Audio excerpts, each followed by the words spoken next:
So, Samurai Jack, otherwise known as Sheep. Good looking Great Hall. Solid Great Hall, actually. That's nice. So this is, I don't know if Sheep's free to play or low spend. I can't remember. It's one of the two. And you can see here we've got, you know, a couple of fusible champions. Fusible. Most of the gold here is fusion style champs or free to get champions. So let's get the dwarves out. Herndig, Mountain King. I mean, we've got 3 great ones right there. See if there's anything more in here. Just get all the dwarves out. Whew, right, so what do we need to do here then? We need somebody to tank the hits. Hello, Mr. Tank. There he is. So we've got a good tank opportunity here. We need to heal in between the damage, which rearguard's pretty good for. We've got some damage. We've got a drop defense. The thing which we don't really have is a block debuffs, which can prove pretty tough actually. So someone like a rearguard sergeant is really good here with his one-turn block debuffs.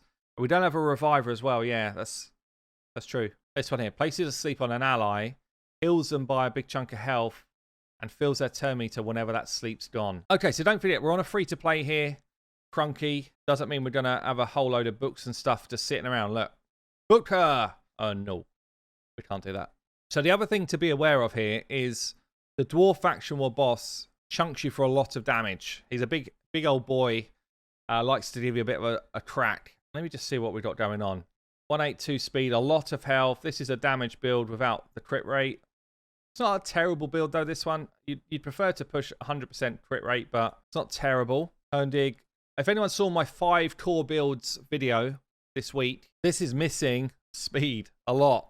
Like, you want your person who's setting up your damage to be faster than this. Yeah, 167's pretty damn slow. He's also got no accuracy. So I guess he's built here to be straight up as a nuker.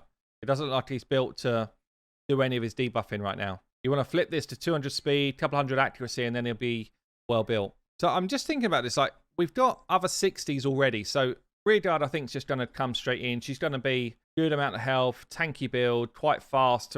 This is way too slow again. Look at this. Not enough accuracy to land her abilities again. So she is not built to do her job, albeit it looks like one perception piece here might just change it up. Rearguard just wants to be a tank, but the boss ignores defense. So defense doesn't really give us any benefit. But the rest of this build's okay. Too bad. And then for our last champion, I'm just wondering whether Avir might be better than Cornelia even. We've got Avir will give us poison, a decreased speed debuff potentially, and some turn meter fill and some healing. And he's already a 60. This is why I'm wondering about it.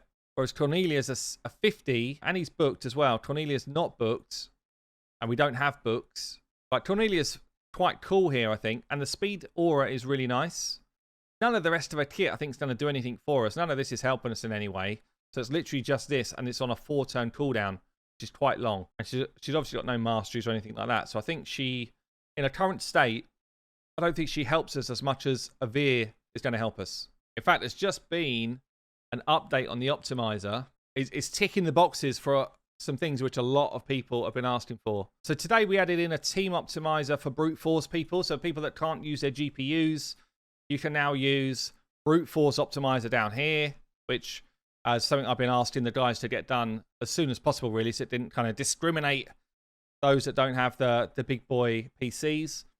But we've also added in now, when you're optimizing, in the options, mastery setup. So any masteries which change the outcome of your build. Yeah, so not all masteries, because you don't need all masteries, but anything that's going to affect your damage or your survivability or any of that type of stuff, you can actually just pretend you've already got those masteries on. Or if you know you're going to change the masteries, it will tell you, if I find someone who's got masteries on actually, might be better. So you see Arbiter's got these masteries here. If I go into optimize her, it will tell me the ones that she's got already. And I could be like, I think I'm going to change it up. So I'm going to take those off and I'm going to put these on, for example. Something like this. So you can now adapt the build with masteries whenever you want, which is pretty cool. I really like this change. It's really cool. The other thing you can do, which a lot of people have been asking for, is glyphs. So assume that nothing's got any glyphs on. Assume everything has got max glyphs on. Or assume everything is as it is. This is a team that Sheep's been trying to use. It pulls in the last team that we tried it with. See this? But we're not going to use Cornelia. We're going to use Avir. Okay, then let's build these out. So Avir, we want to be relatively quick, at least 185. I want accuracy to land his abilities.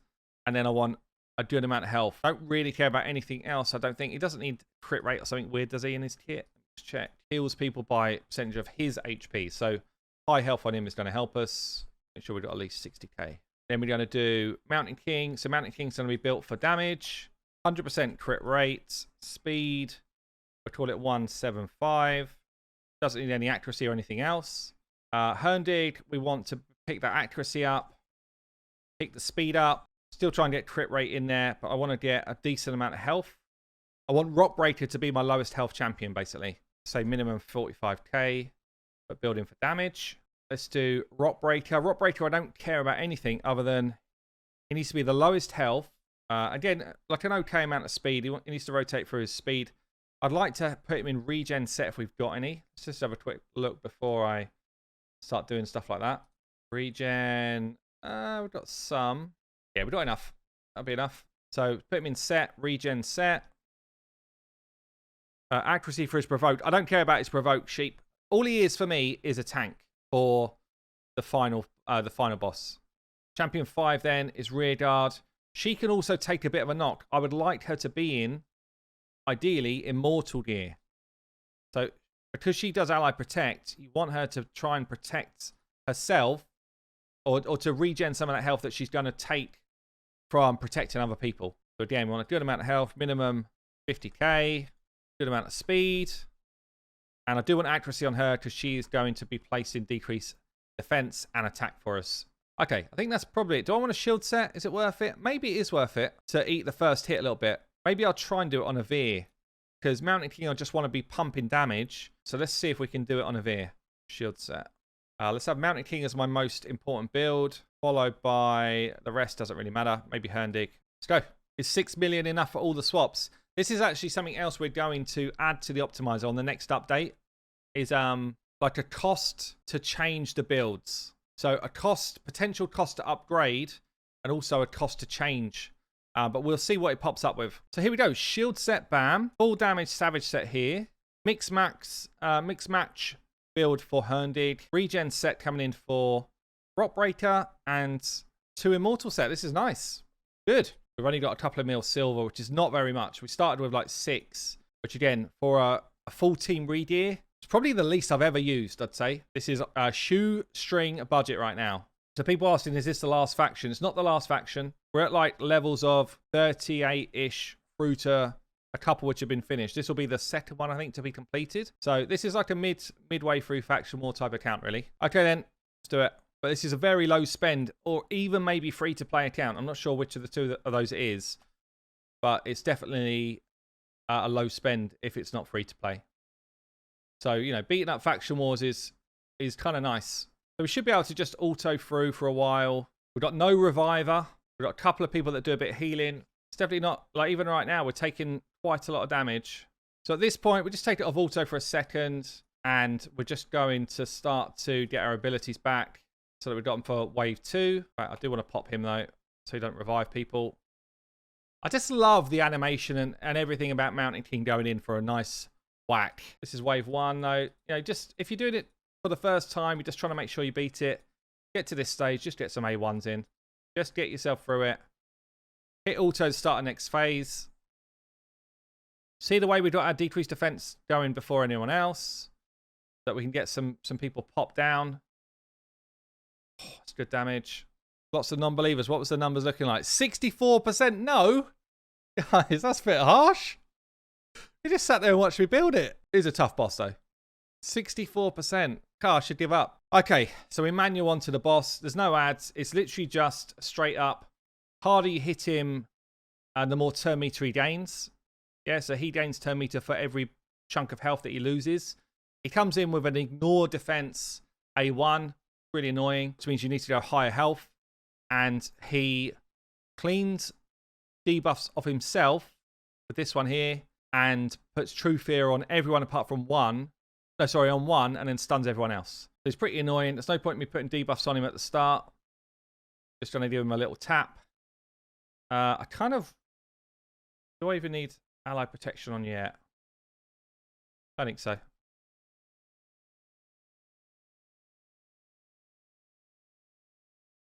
That.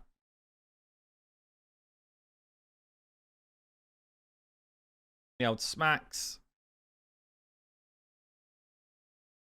There's actually fallen on the right person here. Honestly. Couldn't have done that any better. Bit lucky.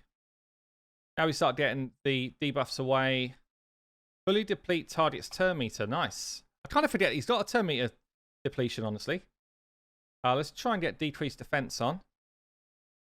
Didn't get it. Maybe I should have done decreased attack, honestly, actually, thinking about it. Would have been better. Because if I got decreased attack on, I could have done decreased speed here. That was a bit silly. I might get back to her ability again. Comes a drop defense. Comes a pop. Half healthed him already. Decrease attack on. This is. I feel like this is going to be fine, you know. It could all go wrong, but we didn't get decreased speed. And what did I do wrong there? Should that not have been a straight decreased speed?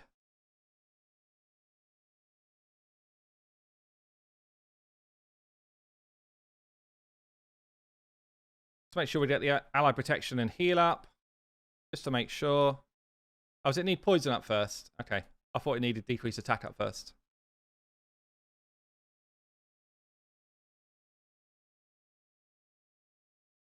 This is like my biggest worry, I guess, is someone else taking damage, but the ally protection is going to help him anyway. Got a poison off. It's always good for damage.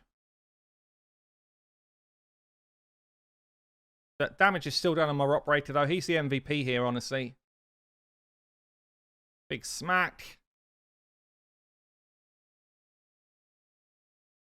Do you want to do the turn meter fill here, or... Let me just check this. 50% chance of placing decreased attack.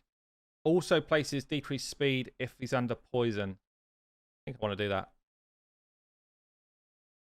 Go for the bigger decreased attack.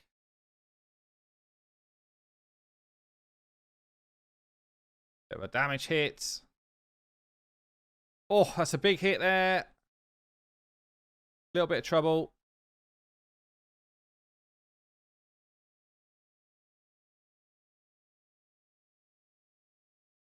Playing it safe. I failed at this point before. Oh. Done in one turn. We'll take it. There you go. With less than 6 million silver, we've just done a full team rebuild and beat him in one turn. There you go. We'll take it. There we go. Sheep. Team done.